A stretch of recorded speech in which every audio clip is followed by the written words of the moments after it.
Rule number 1, do not begin any sentence with a conjunction ever. What is a conjunction? For, and, nor, but, or, yet, so. These words belong in the middle of a sentence as your connector.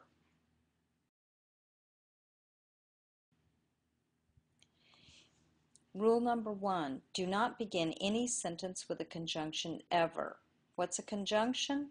For, and, nor, but, or, yet, so. Some people remember these by the word fanboys. Another thing to remember is that each sentence must have a subject. A subject is a noun and a verb, or you will have a fragment. Some students write going to the store instead of we are going to the store or John is going to the store.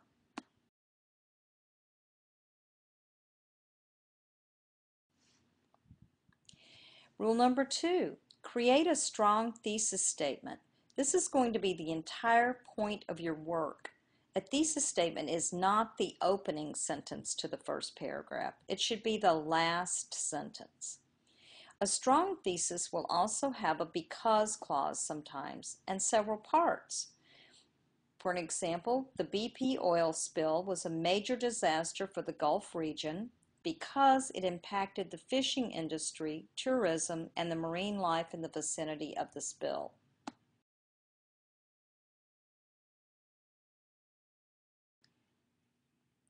Rule number 3, avoid run-on sentences. They are the plague of good writing. Here's an example of a run-on sentence. My mother was a wonderful cook and she taught me to cook many things like how to make the best lasagna and spaghetti and homemade meatballs, and she also taught me to bake homemade breads like French baguettes and even croissants and other things like that, so it is no wonder that I love to cook.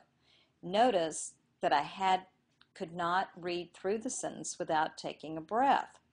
There are also 6 ands in that sentence. That is a run-on sentence.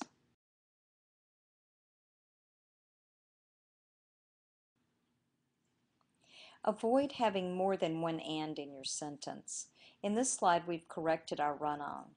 My mother was a wonderful cook. She taught me to cook many things like lasagna, spaghetti, and homemade meatballs. She also taught me to bake homemade breads like French baguettes, croissants, and other pastries, so it is no wonder that I love to cook.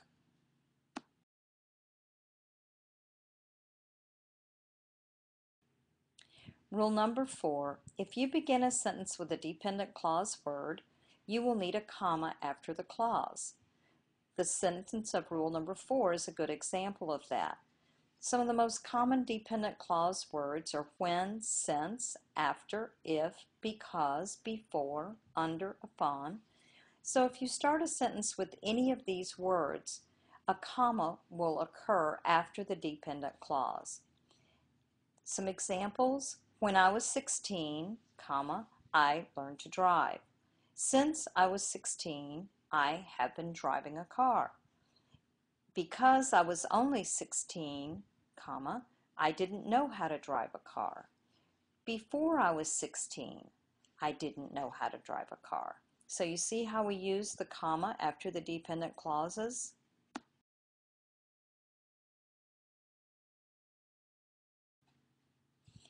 Rule number 5, learn to break your writing into paragraphs.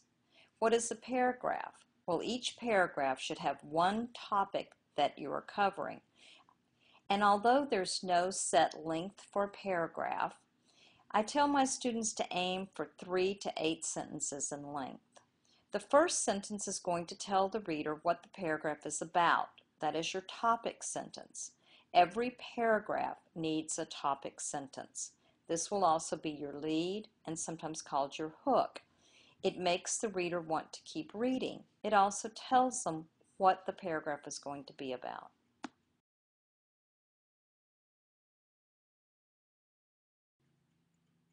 Rule number 6. This is your conclusion. So you think, what is the point of my writing?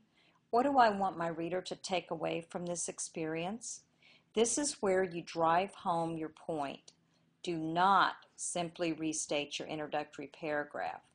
This summary is your last chance to persuade your audience. Make every word count.